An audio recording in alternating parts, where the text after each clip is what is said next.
عامر شبی سے روایت ہے، انہوں نے کہا کہ میں نے حضرت نعمان بن بشیر رضی اللہ تعالیٰ عنہ سے سنا، وہ کہتے تھے کہ میں نے رسول اللہ صلی اللہ علیہ وآلہ وسلم کو یہ فرماتے ہوئے سنا کہ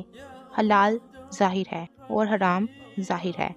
اور ان دونوں کے درمیان کچھ مشتبہ چیزیں ہیں جن کو بہت سے لوگ نہیں جانتے، تو جو کوئی شبہ کی چیزوں سے بچ گیا اس نے اپنے دین اور اپنی آبرو کو بچا لیا، اور جو کوئی ان شبہ کی چیزوں میں پڑ گیا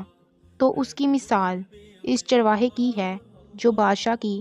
محفوظ چراگاہ کے آس پاس اپنے جانوروں کو چرائے، تو ہو سکتا ہے کہ وہ جانور شاہی چراگاہ میں داخل ہو جائیں۔ سن لو، ہر بادشاہ کی ایک حما محفوظ و مخصوص چراگاہ ہوتی ہے، اور اللہ کی حما اس کی زمین میں وہ چیزیں ہیں جن کو اس نے حرام ٹھہرایا ہے۔ خبردار، بدن میں ایک گوشت کی بوٹی ایسی ہے کہ اگر وہ درست ہے تو سارا بدن درست ہے، اور اگر وہ فاسد ہو گئی تو سارا بدن بگڑ گیا۔ سن لو، وہ دل ہے۔